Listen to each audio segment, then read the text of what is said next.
Assalamualaikum warahmatullahi wabarakatuh.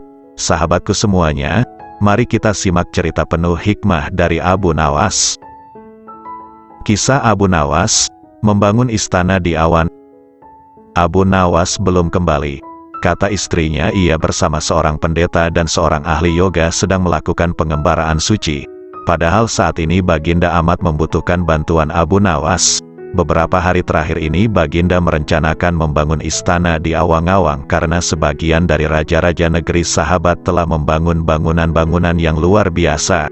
Baginda tidak ingin menunggu Abu Nawas ibih lama lagi. Beliau mengutus beberapa orang kepercayaannya untuk mencari Abu Nawas. Mereka tidak berhasil menemukan Abu Nawas karena Abu Nawas ternyata sudah berada di rumah ketika mereka baru berangkat. Abu Nawas menghadap Baginda Raja Harun al-Rasyid. Baginda amat riang. Saking gembiranya, beliau mengajak Abu Nawas bergurau. Setelah saling tukar-menukar cerita-cerita lucu, lalu Baginda mulai mengutarakan rencananya. Aku sangat ingin membangun istana di awang-awang agar aku ibih terkenal di antara raja-raja yang lain. Adakah kemungkinan keinginanku itu terwujud, wahai Abu Nawas? Tanya Baginda Raja. Tidak ada yang tidak mungkin dilakukan di dunia ini, Paduka yang mulia, kata Abu Nawas berusaha mengikuti arah pembicaraan Baginda.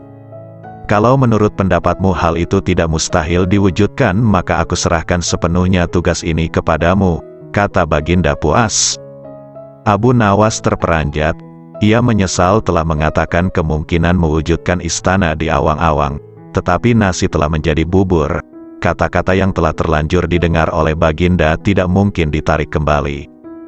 Baginda memberi waktu Abu Nawas beberapa minggu. Rasanya tak ada yang lebih berat bagi Abu Nawas kecuali tugas yang diembannya sekarang. Jangankan membangun istana di langit, membangun sebuah gubuk kecil pun sudah merupakan hal yang mustahil dikerjakan.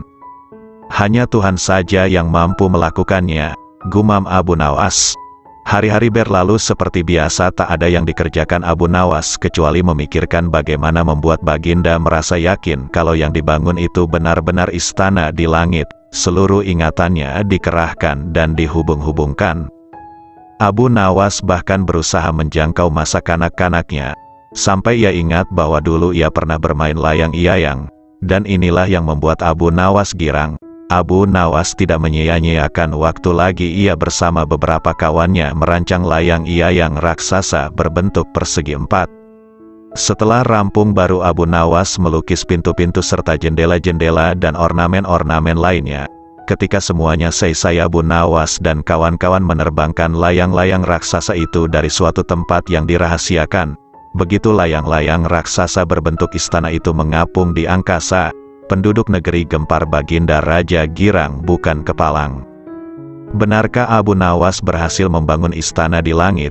Dengan tidak sabar beliau didampingi beberapa orang pengawal bergegas menemui Abu Nawas. Abu Nawas berkata dengan bangga, Paduka yang mulia, istana pesanan Paduka telah rampung, kata Abu Nawas merendah. Engkau benar-benar hebat, wahai Abu Nawas, kata Baginda memuji Abu Nawas. Terima kasih Baginda yang mulia, kata Abu Nawas. Lalu bagaimana caranya aku ke sana? Tanya Baginda. Dengan tambang Paduka yang mulia, kata Abu Nawas dengan tenang. Kalau begitu siapkan tambang itu sekarang. Aku ingin segera melihat istanaku dari dekat, kata Baginda tidak sabar. Hamba Paduka yang mulia, hamba kemarin lupa memasang tambang itu sehingga seorang kawan hamba tertinggal di sana dan tidak bisa turun, kata Abu Nawas mulai berkelit. Bagaimana dengan engkau sendiri Abu Nawas? Dengan apa engkau turun ke bumi? Tanya Baginda. Dengan menggunakan sayap Paduka yang mulia, kata Abu Nawas dengan bangga. Kalau begitu buatkan aku sayap supaya aku bisa terbang ke sana, kata Baginda. Paduka yang mulia, sayap itu hanya bisa diciptakan dalam mimpi, kata Abu Nawas menjelaskan. Engkau berani mengatakan aku gila sepertimu? Tanya Baginda dan sambil melotot.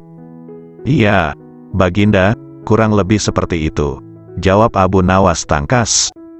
Apa maksudmu? Tanya Baginda lagi.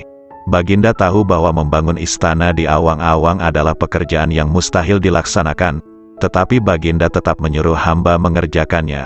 Sedangkan hamba juga tahu bahwa pekerjaan itu mustahil dikerjakan. Tetapi hamba tetap menyanggupi titah Baginda yang tidak masuk akal itu, kata Abu Nawas berusaha menjelaskan kepada Baginda Raja. Tanpa menoleh, Baginda Raja kembali ke istana diiringi para pengawalnya. Abu Nawas berdiri sendirian sambil memandang ke atas melihat istana terapung di awang-awang. Sebenarnya siapa di antara kita yang gila? Tanya Baginda mulai jengkel. Hamba kira kita berdua sama-sama tidak waras, tuanku, jawab Abu Nawas tanpa ragu.